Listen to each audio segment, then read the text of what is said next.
Alfa sem cano vai mandar mensagem aí. Um amigo meu, ele tava com o palmeirense, junto com ele. Ah, isso aqui é o fulano de tal, meu amigo palmeirense. Falei, ah, senhor Mano, já cansei de xingar você. Eu falei, eu acho que o Palmeiras vai ser campeão brasileiro e acho que vai ser campeão da Libertadores. Ah, tá zicando, né? Aí eu falei, você fala mal, você é FDP. Você fala bem, você zica. O que você quer que eu fale? O que você quer que eu fale? Na enquete está dando 80% quem será o líder, né, depois dessas 5 rodadas que estão pela frente. Pedro queria falar. Já coloca na tela para a gente ir ilustrando. É o tricolor paulista. Tem o tricolor do Diniz aí, né? Vai saber. O tricolor do Diniz, né? É bem pensado. Porque acho que assim, as sequências, e aí a gente fala de sorte, né? O Palmeiras dá sorte. Óbvio que isso não tem nada a ver com o desempenho, com o que ele apresenta em campo. Mas a gente olhando as sequências, o Palmeiras, nessas próximas rodadas, para abrir pontos, tirando o São Paulo, claro, eu acho que é quem tem uma tabela menos puxada. A gente está vendo uma sequência até de longo prazo ali, até a volta da Copa do Brasil, né? Vendo todos os jogos. Mas eu acho que se a gente pegar, uma amostragem um pouco menor, de 3 jogos do Brasileiro, Atlético Goianiense, aí tem um clássico, e depois tem o Avaí fora. Se a gente comparar com os outros, vai rodar aí pra gente, claro. O Palmeiras tem a possibilidade de abrir esses pontos agora. Ele tem pela sequência, mas principalmente pelo que ele joga. É isso. A minha única dúvida, meu único senão ali, é porque você tem o São Paulo pelo Brasileiro e na sequência São Paulo pela Copa do Brasil, que vai ter lá na frente no mês de julho de novo, e você tem os duelos contra o Cerro. Tem muito do que vai fazer essa comissão técnica de rodar, de sentir, de poupar. Agora, se a gente for trabalhar com uma condição de que agora eles vão com o pé embaixo para fazer, talvez, ampliar uma vantagem e fazer a classificação no mata-mata, é muito difícil nesse cenário que o Sormani estava trazendo para a gente do que vem fazendo até aqui. É muito difícil você projetar que vai tropeçar sim. Acho que a era dos tropeços que falei no início do campeonato acabou passando. Aí a gente vem pro Corinthians. O Corinthians tem o Atlético Paranaense lá, fora de casa. Qual é a segurança desse Corinthians? Quando joga fora de casa ou para estabelecer uma sequência? Ele não tem uma sequência de vitórias. Ele vai segurando, invencibilidade, tá? Mas ele não tem exatamente uma sequência. Pode ser a terceira melhor campanha como visitante. Não, tudo bem, mas a gente está falando 3 vitórias, uma empate, 2 derrotas. A gente está falando do Campeonato Brasileiro, o número frio, ele é o vice-líder, um ponto abaixo só do Palmeiras. Eu estou dizendo do que vem fazendo, entendeu? Para ampliar, para estabelecer essa sequência, para a comparação que a gente traz ali de quem vai chegar na liderança daqui a 5 rodadas. Não é a frieza dos números de que a melhor campanha fora de casa. O Atlético em casa só perdeu um jogo e empatou outro. 3. Aí caindo agora pro São Paulo. Acho que o São Paulo tem a sequência mais difícil. Pelo que faz, se eu paro para analisar o que faz em campo o São Paulo, quando vai... Olha o próximo adversário do São Paulo, Pedro. Não, amigo. Mas o Galindo vai?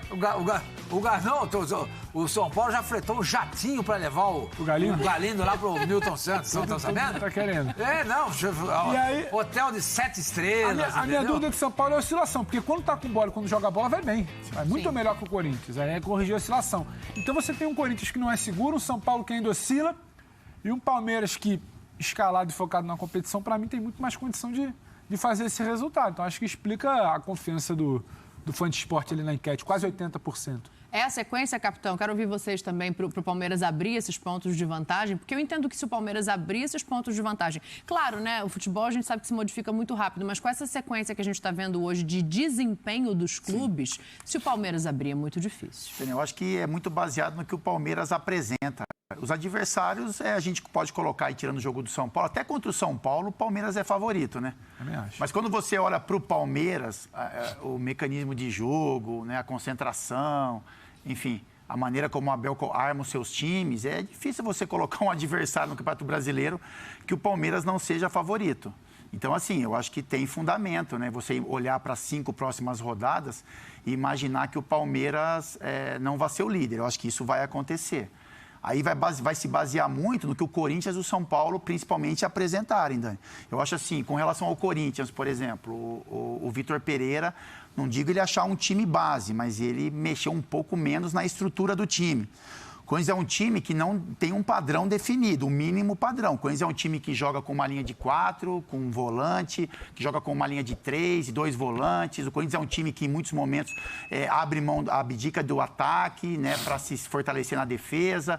Em outros momentos, como foi o último jogo, é um time que já pressiona um pouco mais o adversário, mesmo jogando em casa. Vou fazer o advogado do diabo, eu acho que tem uma... Mas não é isso que a gente pede das equipes, que elas se adaptem de acordo com quem mas tá aí do já outro é lado? demais. Aí já é, sabe, é atacante que vem de lateral, sabe?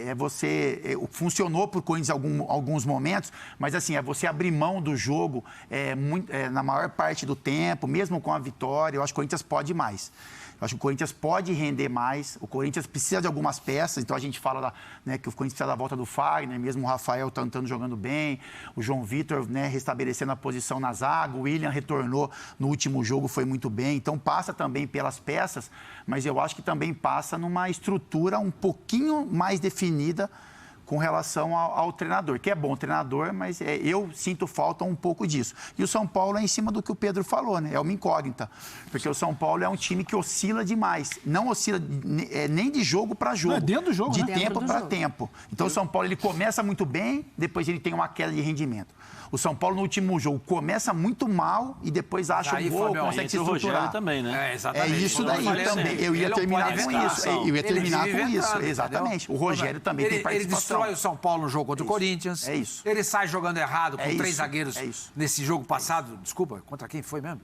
Ih, rapaz, foi América Mineiro. A gente está falando dos treinadores. E quase perde o jogo. É isso. Eu estou falando dos treinadores. O Abel, ele contribui muito para o Palmeiras ser esse Palmeiras competitivo.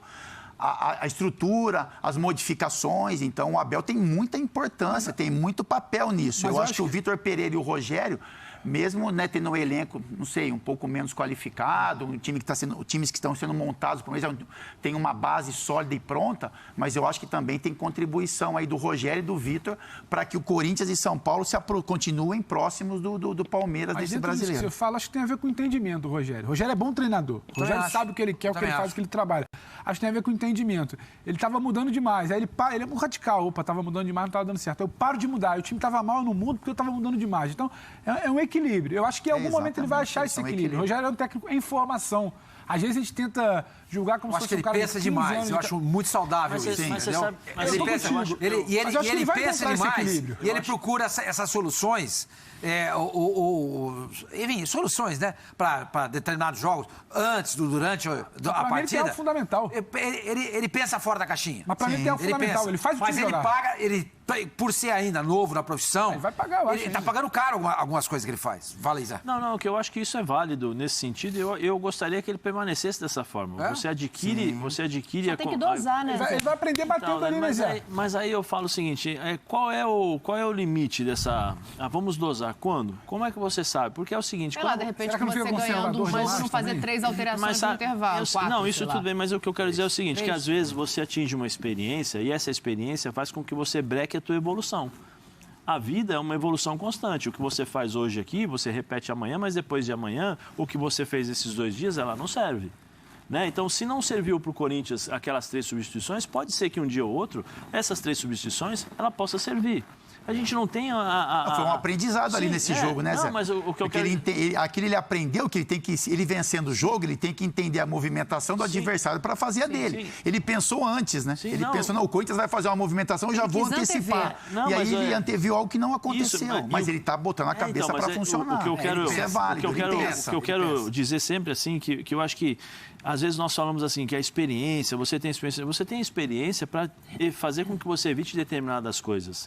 Mas, ao mesmo tempo, essa tua experiência é aquela coisa do ímpeto da juventude. Quando você é jovem, você não tem medo de nada. Você faz um monte de coisas. Quando você vai ficando mais velho, você começa a ter medo do escuro, começa a ter medo do ambiente fechado, aquelas coisas todas.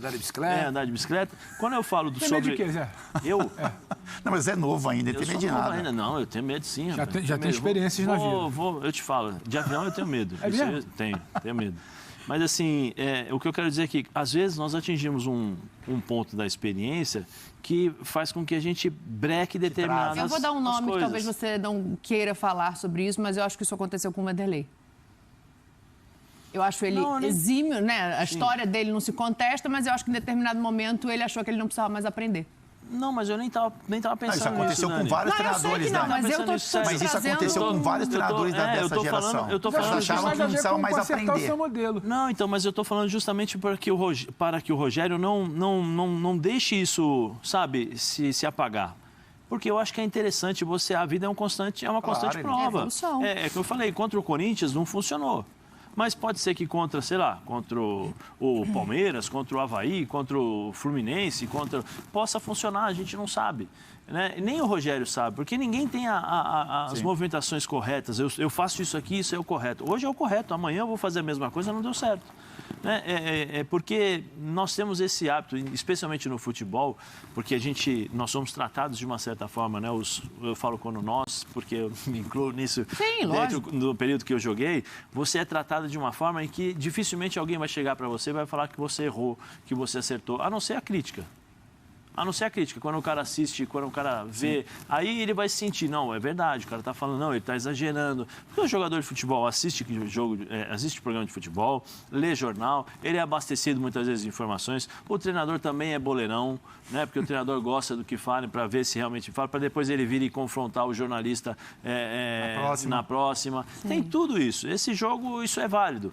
Mas é que eu acho que, assim, quando você perde a vontade em determinados momentos, perde a sua curiosidade, você perde a vontade de aprender. Claro, faz sentido. Entendeu? Então, às vezes o Rogério, não vou mais fazer isso. Não, por que você não vai fazer? Mas não deu certo contra o Corinthians. Mas pode dar. São 3 mudanças com o time. Mas às vezes pode dar, Dani. Quantas vezes nós vimos treinadores mudarem no intervalo e deu certo?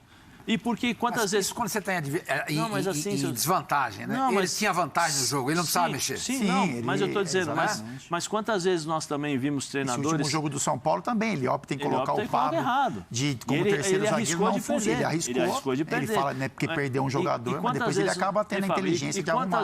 Quantas vezes nós vimos treinadores que esperam 2 minutos do segundo tempo para mudar? Sim. Não, vou mudar. 5 minutos do segundo tempo ele muda, coloca 3 jogadores. Com 5 minutos, o que muda? Muda nada. Para 45 e 50 não muda nada. E o cara vai lá e faz... Deu 5 minutos para o cara ambientar ali no início. Não, entendeu? Então, assim, tem determinadas coisas assim que eu acho... Então, mas é por isso que eu estou dizendo. É jogo, é o aprendizado. Você dá 5 minutos pro cara para ver o time jogar, você começa a olhar o que ele vai fazer. Mas não dá nem tempo de fazer. 5 minutos você já consegue ver. 5, 10 minutos. Eu acho que acontece. Tá tudo errado.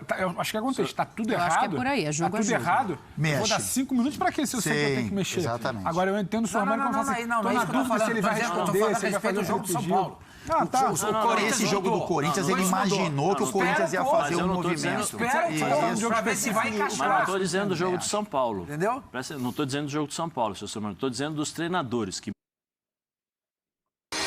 Olá. Que muitas vezes nós vemos treinadores que esperam 5 minutos, 2 minutos do segundo tempo começarem, aí eles vão lá e entram com 3 substituições ou 2 substituições. Mas eles já estavam com essa substituição no banco, né? Já iam querer fazer no intervalo. Aquela esperadinha para ver o que o outro vai fazer. Eu não acho ruim também, não. Eu penso como você. Com 2 minutos... Eu preciso ver um pouquinho. 2 minutos não dá. Eu nunca vi ninguém mudar com 2 minutos. 2 minutos? Não, 2, 5. 2? Nunca vi. Com 5 também eu nunca vi. Eu cansei de ver, seu eu nunca vi. Cansei de ver. E olha que a minha memória... Com 5 minutos eu cansei. Se o senhor não viu, tudo bem. O problema é seu, eu respeito o senhor. Mas eu cansei de ver isso também. Talvez seja problema da minha memória, mas eu nunca vi. 5 minutos? Trabalhando em rádio. Imagina. Nossa, o que eu vi trabalhando em rádio, trabalhando em TV nem tanto, porque eu não estou fazendo tantas transmissões. Não tem problema nenhum quanto a isso. Não é uma queixa, por favor, vocês não entendam mal. Estou só falando que em rádio, que a gente trabalha quarta, domingo, cansei de ver isso. E cansei de criticar. Por que não troca antes? 5 você fala do segundo tempo. Começa o jogo, 5 minutos de jogo eu mudo. Mas não muda. Mas é difícil acontecer. Claro, exatamente. É raríssimo. Não é que vai mudar. Mas eu acho que o que dá para entender o que você está falando é isso. O Rogério, ele é um cara, como a gente está falando aqui, ele é um cara super estudioso, é um cara que faz, que bota a cabeça para funcionar, que tem uma leitura, né? A gente viu, quem acompanhou a entrevista dele depois do jogo, desse último jogo do São Paulo, ele tocou em vários assuntos, seja departamento médico, treinamento, peças, que às vezes ele pensa em fazer uma movimentação, mas ele não tem uma peça que se adeque àquilo que ele está pensando. Então, ele cobrou também a diretoria com relação a contratações. E eu gosto de caras que pensam o jogo, que botam a cabeça para funcionar, mas ele também vai aprender, né? Acho que esse jogo do Corinthians São Paulo ele aprendeu que muitas vezes vale a pena, vencendo o jogo, você olhar para o seu adversário, entender o movimento que ele vai fazer, para em sequência você acabar mexendo no seu esquema, na sua estrutura. Rogério Ceni, capitão Rogério Ceni. E o Vitor Pereira também, ele está aprendendo. O Vitor Pereira está aprendendo, a gente pega lá a parte de cima da tabela. O Abel está aprendendo. Bateu, O Palmeiras é completamente diferente de hoje. Agora tem o Naquele seguinte, Palmeiras que a torcida pediu até o Abel fora, lembra? Sim, lógico. Lembra? A torcida do Palmeiras, a gente leu aqui ontem o manifesto. Eles pediram o Abel fora. Não, nós lemos aqui o manifesto da torcida. Eles já esqueceram disso, tem tempo. Sim, não, depois eles cobram da gente. E esqueceram vocês, não sei quem lá, Olha aqui. vocês da imprensa, Um outro bababá. ponto Tá sobre lá, tá lá. treinadores. Bateu